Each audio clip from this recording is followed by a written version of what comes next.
नमस्कार दोस्तों, आप सभी का स्वागत है आपके अपने चैनल जॉब जॉय में। तो दोस्तों, DFCCIL भर्ती 2025 का ऑफिशियल नोटिफिकेशन जारी हो चुका है। अब दोस्तों, इस नोटिफिकेशन में कितने पदों पे ये भर्ती निकाली गई है, कौन कौन से पद आपके रहने वाले हैं और पद के अकॉर्डिंग एजुकेशनल क्वालिफिकेशन यहाँ पे क्या रखी गई है, एग्जाम फीस कितनी रहने वाली है, साथ ही आपकी एग्जाम कब तक होगी, एग्जाम का पैटर्न, सिलेक्शन प्रोसेस, सब कुछ हम डिटेल में डिस्कस करने वाले हैं इस वीडियो में। तो दोस्तों, पूरी जानकारी के लिए वीडियो को अंत तक जरूर देखें। और अगर इससे पहले आप हमारे चैनल पर पहली बार विजिट कर रहे हों तो सभी सरकारी भर्तियों की लेटेस्ट और ऑथेंटिक अपडेट्स पाने के लिए हमारे चैनल को जरूर सब्सक्राइब करें। साथ ही बेल आइकन को भी प्रेस कर ले, जिससे कि आने वाली वीडियोस की नोटिफिकेशन आपको समय पर मिलती रहे। तो दोस्तों, DFCCIL भर्ती 2025 का ऑफिशियल नोटिफिकेशन जारी कर दिया गया है। तो दोस्तों, इंपॉर्टेंट डेट्स की सबसे पहले हम बात कर लेते हैं। तो दोस्तों, जो आपके ऑनलाइन एप्लीकेशन फॉर्म जो स्टार्ट होने वाले हैं, तो 18 जनवरी से आपके ऑनलाइन एप्लीकेशन फॉर्म स्टार्ट होंगे। फिर दोस्तों, जो लास्ट डेट रहने वाली है वो 16 फरवरी 2025 यहां पे रखी गई है। फिर दोस्तों, इसके बाद में यदि आपसे ऑनलाइन एप्लीकेशन फॉर्म भरते समय कोई गलती हो जाती है तो उसके सुधार के लिए जो करेक्शन विंडो यहां पे ओपन होगी वो दोस्तों 23 से 27 फरवरी के बीच में यहां पे एक्टिव रहने वाला है वो लिंक। इसके बाद में दोस्तों, यहां पे जो CBT बेस जो आपका एग्जाम होने वाला है उसका शेड्यूल भी यहां पे डाल दिया है इन लोगों ने। तो दोस्तों, जो CBT 1 का आपका शेड्यूल रहेगा वो अप्रैल 2025 में यहां पे रखा गया है। इसके बाद में दोस्तों, CBT 2 की बात करें तो अगस्त 2025 में कंडक्ट करवाई जाएगी। और दोस्तों, इसके बाद में यहां पे जो PET PST टेस्ट होगा आपका वो अक्टूबर नवंबर 2025 में यहां पे कंडक्ट करवाया जाएगा। तो दोस्तों, एक तरीके से देखा जाए तो काफी तेज यहां पे सिलेक्शन प्रोसेस रखा गया है। मतलब इस साल के अंदर अंदर आपकी ये भर्ती यहां पे कंप्लीट करवा ली जाएगी। अब दोस्तों, इसके बाद में यहां पे बात कर लेते हैं नंबर ऑफ वैकेंसीज की और कौन कौन से पद यहां पे निकाले गए हैं उनके बारे में बात कर लेते हैं। तो दोस्तों, यहां पे सबसे पहली जो आपकी वैकेंसी रहने वाली है वो जूनियर मैनेजर की रहने वाली है। इसके लिए पे स्केल की बात करें तो दोस्तों, अच्छा खासा पे स्केल इसके लिए देखने को मिलेगा। 50,000 से 1,60,000 तक आपका पे स्केल देखने को मिलेगा। E2 लेवल का आपका पे स्केल रहने वाला है। और दोस्तों, टोटल नंबर ऑफ वैकेंसीज की यदि बात करें जूनियर मैनेजर फाइनेंस की, तो दोस्तों टोटल नंबर ऑफ वैकेंसीज मात्र यहां पे 3 आपको देखने को मिलेंगी, जिसमें एक वैकेंसी UR की और दोस्तों OBC नॉन क्रीमी लेयर की 2 वैकेंसी आपको देखने को मिलेंगी। इसके बाद में दोस्तों देख लेते हैं इसकी एजुकेशनल क्वालिफिकेशन। तो दोस्तों, जो कोई भी कैंडिडेट अपना CA और CMA एग्जाम जो फाइनल ईयर क्लियर कर चुका होगा वो यहां पे जूनियर मैनेजर फाइनेंस के लिए यहां पे एलिजिबल रहने वाला है। इसके बाद में दोस्तों, अगली पोस्ट की यदि बात करें तो दोस्तों यहां पे एग्जीक्यूटिव की पोस्ट आपकी रहने वाली है। इसके लिए पे स्केल की बात करें तो 30,000 से 1,20,000 तक आपका पे स्केल रहने वाला है। टोटल नंबर ऑफ वैकेंसीज की बात करें तो दोस्तों, एग्जीक्यूटिव सिविल की बात करें यहां पे 36 वैकेंसीज रहने वाली हैं। तो दोस्तों, इसमें कैटेगरी वाइज जो वैकेंसीज का डिवाइडेशन किया है उसमें UR की 16 वैकेंसीज हैं, SC की यहां पे 5 वैकेंसीज हैं, ST की 3 वैकेंसीज रहने वाली हैं। OBC नॉन क्रीमी लेयर की बात करें तो 9 वैकेंसीज रहेंगी और EWS की यहां पे 3 वैकेंसीज रहने वाली हैं। 2 वैकेंसीज PWBD और 5 वैकेंसीज एक्स सर्विसमैन कैंडिडेट्स की यहां पे रहेंगी। इसके बाद में दोस्तों, इसकी एजुकेशनल क्वालिफिकेशन आप देख सकते हैं। 3 years diploma in civil engineering transportation, civil engineering construction technology और दोस्तों civil engineering public health, civil engineering water resources from a recognised university institute with not less than 60% marks. यानी कि आपकी जो यहां पे एजुकेशनल क्वालिफिकेशन जो भी आपने डिप्लोमा या फिर आपने अपनी डिग्री कंप्लीट की है सिविल इंजीनियरिंग में, तो दोस्तों उसमें आपकी मिनिमम जो परसेंटेज होनी चाहिए वो 60% होनी चाहिए इस पद के लिए अप्लाई करने के लिए।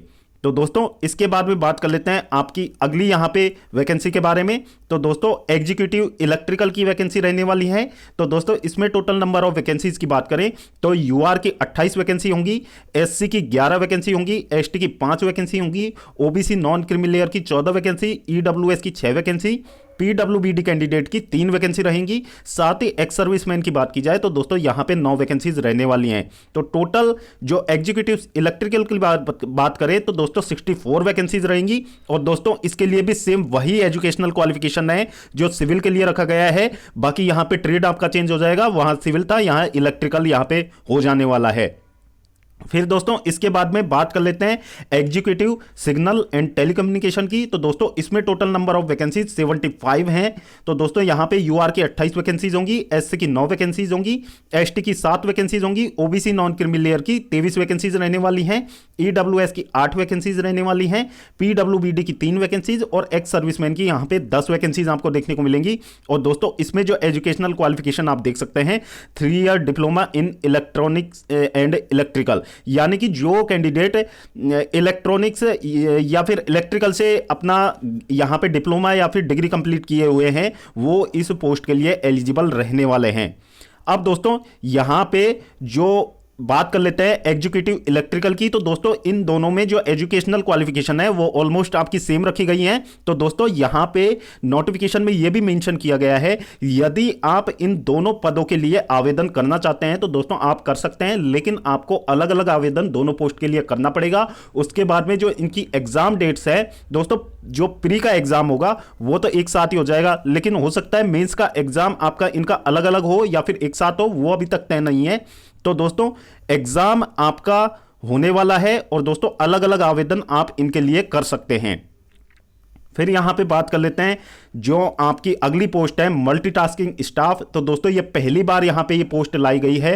तो दोस्तों यहां पे बात करें जो पे स्केल आपका रहने वाला है 16,000 से 45,000 आपका पे स्केल रहने वाला है। तो दोस्तों यहां पे टोटल नंबर ऑफ वैकेंसीज की बात करें तो अच्छी खासी वैकेंसीज आपको देखने को मिलेंगी।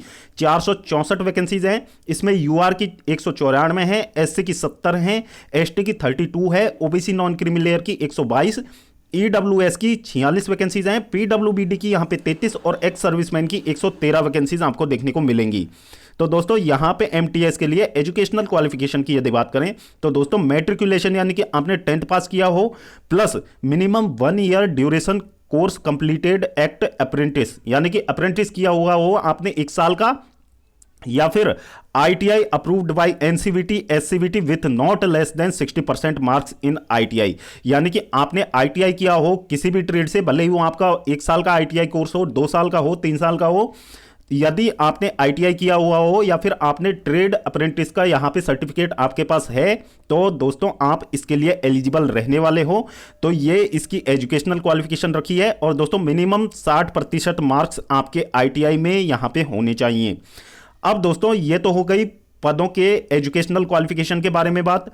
अब दोस्तों यहां पे बात कर लेते हैं कि आगे यहां पे जो एक पॉइंट यहां पे मेंशन किया हुआ है, यहां पे आपकी जो इंजीनियरिंग की डिग्री होनी चाहिए दोस्तों, जो डिप्लोमा की डिग्री है वो तो आपकी 3 इयर्स तक की यहां पे वैलिड होगी, और दोस्तों जो इंजीनियरिंग की डिग्री है वो यहां पे स्पष्ट रूप से यहां पे मेंशन किया हुआ है degree engineering degree can be B BTech BSc engineering 4 years, यानी कि 4 साल का आपका कोर्स वहां पे वैलिड रहने वाला है। तो ये चीज आपको ध्यान रखनी है। इसके बाद में दोस्तों एज लिमिट की बात कर लेते हैं। तो दोस्तों जो आपकी एज यहां पे काउंट की जाएगी 1/7/2025 को यहां पे आधार मान के आपकी एज का यहां पे गणना की जाने वाली है। तो दोस्तों जो जूनियर मैनेजर के पद हैं उनके लिए आपकी एज लिमिट 18 से 30 साल रखी है। एग्जीक्यूटिव की बात करें तो वो चाहे सिविल इलेक्ट्रिकल या इलेक्ट्रॉनिक्स कोई भी हो तो दोस्तों उसके लिए 18 से 30 साल यहां पे रखी है। और दोस्तों एमटीएस की बात करें, एमटीएस के लिए 18 से 33 साल यहां पे एज लिमिट रहने वाली है। तो दोस्तों यहां पे जो कैटेगरी वाइज आपको रिलैक्सेशंस मिलने वाले हैं, तो दोस्तों यहां पे एससी एसटी कैंडिडेट को 5 साल का रिलैक्सेशन यहां पे देखने को मिलेगा। ओबीसी नॉन क्रीमी लेयर की बात करें तो 3 साल का रिलैक्सेशन देखने को मिलेगा। और दोस्तों बाकी जो सारी कैटेगरीज हैं उनमें यहां पे आपको 10 साल का रिलैक्सेशन देखने को मिल जाएगा। यह तो हो गई दोस्तों एज लिमिट की बात। अब दोस्तों यहां पे बात कर लेते हैं आगे की। तो दोस्तों यहां पे आगे देख लेते हैं कि किस तरीके से आपका ये सारा भर्ती यहां पे कंप्लीट होने वाला है और कौन कौन सी आपको क्वालिफिकेशंस यहां पे चाहिए होंगी। तो दोस्तों ये इसका ऑफिशियल नोटिफिकेशन है, नोटिफिकेशन के माध्यम से आप देख सकते हैं। तो दोस्तों इसमें जो आपका सिलेक्शन होने वाला है तो दोस्तों बेसिकली आपका 5 चरणों में यहां पे सिलेक्शन होगा। कुछ कुछ पोस्ट के लिए आपके 5 जो राउंड होंगे वो होंगे और कुछ पोस्ट के लिए आपका ओनली 4 राउंड में ये पूरी भर्ती कंप्लीट होने वाली है। तो दोस्तों सबसे पहले हम बात कर लेते हैं जूनियर मैनेजर फाइनेंस की। तो दोस्तों इसमें आपका सीबीटी 1 होगा, फिर दोस्तों सीबीटी 1 में शॉर्टलिस्टेड कैंडिडेट को सीबीटी 2 पे बुलाया जाएगा और दोस्तों सीबीटी 2 होने के बाद में आपका जो फाइनल मेरिट तैयार होगा वो सीबीटी 2 के मार्क्स के बेसिस पे आपका फाइनल मेरिट तैयार किया जाएगा। और दोस्तों उसके बाद में आपका डॉक्यूमेंट डॉक्यूमेंट वेरिफिकेशन होगा, इसके बाद में आपका मेडिकल टेस्ट यहाँ पे कंडक्ट करवाया जाएगा। इसके बाद में दोस्तों बात कर लेते हैं executive civil, executive electrical and executive signal and telecommunication की। तो दोस्तों इनमें भी आपका CBT 1 CBT 2 प्लस आपका डॉक्यूमेंट वेरिफिकेशन और मेडिकल यहाँ पे कंडक्ट करवाया जाएगा। अब दोस्तों यहाँ पे बात कर लेते हैं जो मल्टीटास्किंग स्टाफ की यदि बात करें तो दोस्तों यहाँ पे आपका CBT 1 भी होगा, फिर दोस्तों आपका CBT 2 भी होगा, और दोस्तों CBT 2 में क्वालिफाइड जो कैंडिडेट होंगे उनका यहाँ पे PET टेस्ट भी यहाँ पे कंडक्ट करवाया जाएगा। उसके बाद में आपका डॉक्यूमेंट वेरिफिकेशन और मेडिकल टेस्ट यहाँ पे कंडक्ट करवाया जाने वाला है। अब दोस्तों यहां पे यदि बात करें तो आपका जो यहां पे स्कीम ऑफ एग्जामिनेशन की यदि हम बात करें तो दोस्तों यहां पे आपके 2 स्टेज में ये पूरी भर्ती यहां पे कंप्लीट होने वाली है। CBT 1 होगा, फिर दोस्तों उसके बाद में आपका CBT 2 होगा। तो दोस्तों यहां पे जो नेगेटिव मार्किंग रखी गई है CBT 1 और CBT 2 में, तो दोस्तों वो आपकी 1/4 यहां पे रहने वाली है। जैसा कि आपने देखा होगा रेलवे की जो अन्य भर्तियां आती हैं उनमें आपकी 1/3 यहां पे नेगेटिव मार्किंग देखने को मिलती है, लेकिन दोस्तों यहां पे आपकी 1/4 नेगेटिव मार्किंग देखने को मिलेगी। अब दोस्तों यहाँ पे जो CBT 1 जो आपका होगा वो स्क्रीनिंग नेचर का होगा, यानी कि छटनी के लिए आपका CBT 1 यहाँ पे कंडक्ट करवाया जाएगा। और दोस्तों जो कैंडिडेट यहाँ पे जो नॉर्मलाइज्ड कट ऑफ को क्लियर करेंगे वो CBT 2 के लिए एलिजिबल रहने वाले हैं। अब दोस्तों यहाँ पे बात करते हैं जो आपकी पर्टिकुलर्स। तो दोस्तों second stage computer based test 20 times the community wise vacancies of post notified as per merit in first stage CBT 1। तो दोस्तों यहां पे आपका जो CBT 1 में जो आपके कैंडिडेट लिए जाने वाले हैं CBT 2 के लिए, तो दोस्तों वो यहां पे वैकेंसीज के 20 गुना कैंडिडेट आपके CBT 2 के लिए बुलाए जाने वाले हैं, यानी कि 20 गुना कैंडिडेट आपका CBT 2 देंगे। जितनी भी पोस्ट हैं उनका 20 गुना कैंडिडेट को CBT 2 के लिए शॉर्टलिस्ट किया जाएगा, और दोस्तों कैटेगरी वाइज आपके 20 गुना कैंडिडेट बुलाए जाने वाले हैं। फिर दोस्तों यहां पे जो आपका PET टेस्ट होने वाला है MTS पोस्ट के लिए, उसके लिए भी यहां पे लिखा गया है 3 times the community wise vacancies of post notified as per merit in second stage CBT 2। अब दोस्तों यहां पे जो आपका CBT 2 होने वाला है उसमें से 3 गुना कैंडिडेट को आपके PET टेस्ट के लिए बुलाया जाने वाला है। ये MTS पोस्ट के लिए आपके यहां पे PET टेस्ट होगा, और दोस्तों जो CBT 2 देने वाले कैंडिडेट हैं उनमें से वैकेंसीज का 3 गुना कैंडिडेट आपके PET में पार्टिसिपेट करने वाले हैं। फिर दोस्तों इसके बाद में बात कर लेते हैं document verification and medical test के लिए। तो दोस्तों यहाँ पे आपके 1/1 के रेशियो में आपके कैंडिडेट बुलाए जाएंगे, यानी कि जितनी भी वैकेंसीज हैं आपकी उतने ही कैंडिडेट को फाइनल जो डॉक्यूमेंट वेरिफिकेशन है और मेडिकल टेस्ट है उसके लिए यहाँ पे बुलाया जाने वाला है, यानी कि उसमें कोई भी एक्स्ट्रा कैंडिडेट नहीं लिए जाने वाले हैं। अब दोस्तों यहां पे यदि बात करें जो एग्जाम के स्कीम के बारे में, तो दोस्तों क्या पैटर्न आपके एग्जाम का रहने वाला है, तो दोस्तों यहां पे आपका जो CBT 1 होने वाला है उसमें बेसिकली आपके 5 सेक्शंस रहने वाले हैं। तो दोस्तों यहां पे आपका मैथमेटिक्स रहने वाला है, फिर दोस्तों general awareness, general science, logical reasoning, और दोस्तों जो DFCCIL और रेलवे के बारे में आपसे सामान्य ज्ञान के क्वेश्चन यहाँ पे पूछे जाने वाले हैं। तो दोस्तों यहाँ पे मैथमेटिक्स के 30 क्वेश्चन आपके रहेंगे, जनरल अवेयरनेस के 15 क्वेश्चन रहेंगे, जनरल साइंस के भी आपके 15 क्वेश्चन देखने को मिलेंगे, रीजनिंग के आपके 30 क्वेश्चन, और दोस्तों जो जनरल नॉलेज है DFCCIL और रेलवेज के बारे में उसके 10 क्वेश्चन रहेंगे। टोटल 100 क्वेश्चन का आपका पेपर होगा, और दोस्तों सभी 1-1 नंबर के रहेंगे, यानी कि टोटल 100 नंबर का आपका पेपर रहने वाला है। और दोस्तों इसके लिए जो आपको समय यहां पे दिया जाएगा 1.5 घंटे का समय आपको दिया जाएगा। प्रत्येक क्वेश्चन आपका 1 नंबर का रहने वाला है, और दोस्तों 1/4 आपकी नेगेटिव है। एक बार हम फिर से आपको बता देना चाहते हैं कि 1/4 आपकी नेगेटिव मार्किंग रहने वाली है CBT 1 और CBT 2 दोनों में। फिर दोस्तों CBT 1 होने के बाद में 20 गुना कैंडिडेट, वैकेंसीज का 20 गुना कैंडिडेट कम्युनिटी वाइज यानी कैटेगरी वाइज 20 गुना कैंडिडेट को CBT 2 के लिए बुलाया जाएगा। फिर दोस्तों आपका जो CBT 2 यहां पे कंडक्ट करवाया जाएगा उसमें यहां पे क्लियरली मेंशन किया हुआ है, second stage CBT 2 consist of 120 multiple choice objective type questions of 1 marks each and the exam duration will be 120 minutes.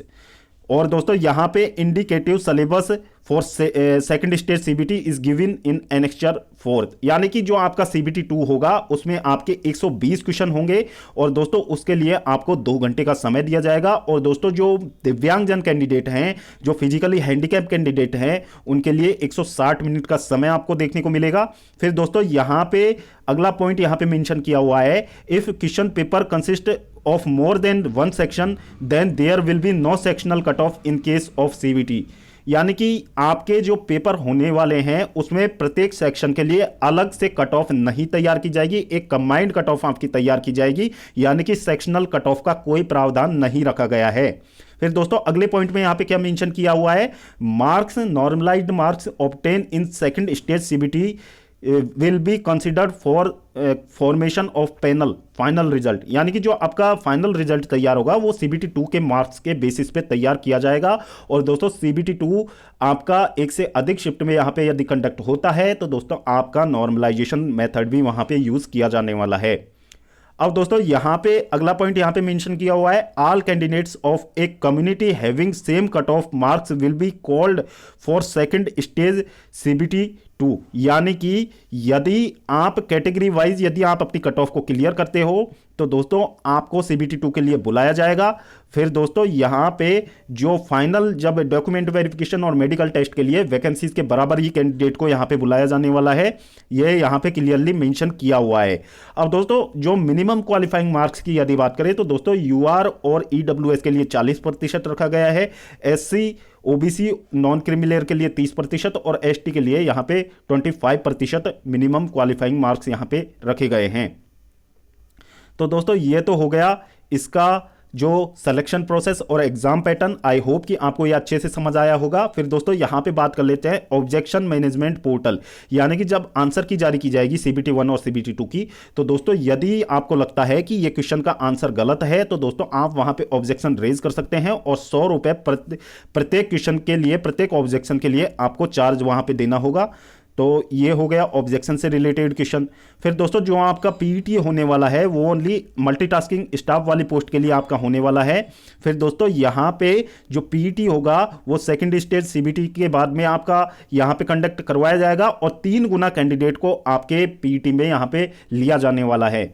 फिर दोस्तों उसके बाद में एक फाइनल मेरिट आपकी तैयार होगी। फिर दोस्तों उसमें से जो सीबीटी 2 के मार्क्स के बेसिस पे आपकी फाइनल मेरिट तैयार की जाएगी। अब दोस्तों पीईटी के बारे में बात कर लेते हैं, पीईटी में आपके क्या क्या यहाँ पे होने वाला है। तो दोस्तों इसका PET same age group D के जैसा आपका रहने वाला है।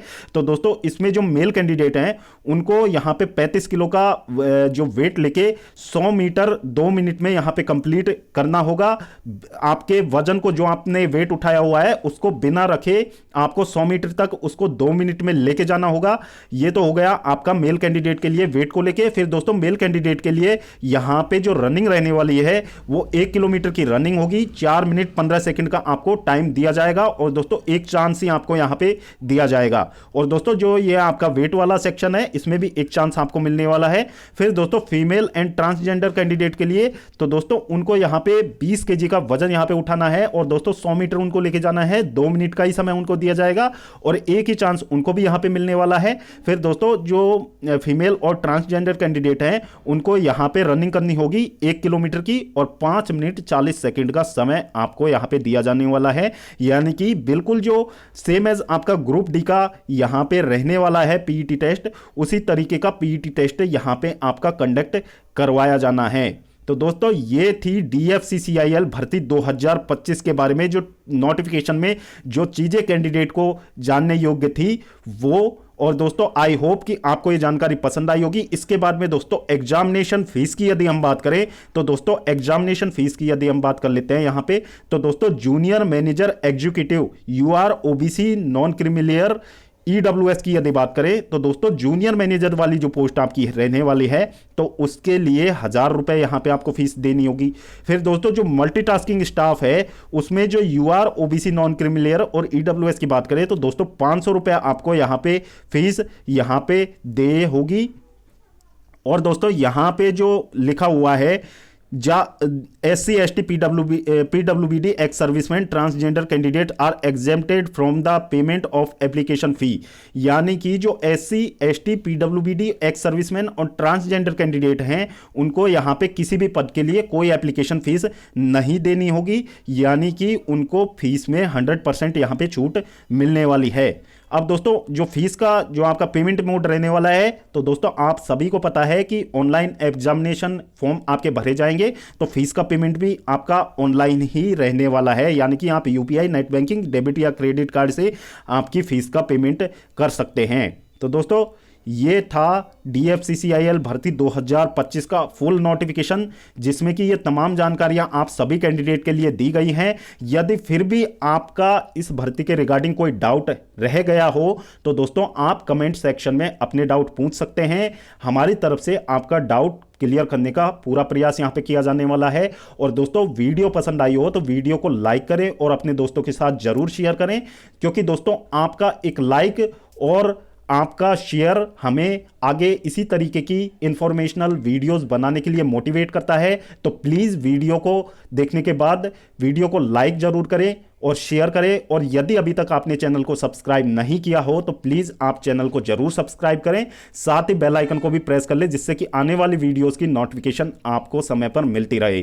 तो दोस्तों इस वीडियो में फिलहाल इतना ही। जल्द मिलते हैं एक और नई सरकारी भर्ती की लेटेस्ट और ऑथेंटिक अपडेट के साथ। तब तक के लिए स्वस्थ रहें, तंदुरुस्त रहें और अपनी फ्यूचर एग्जाम्स की प्रिपरेशंस को जारी रखें।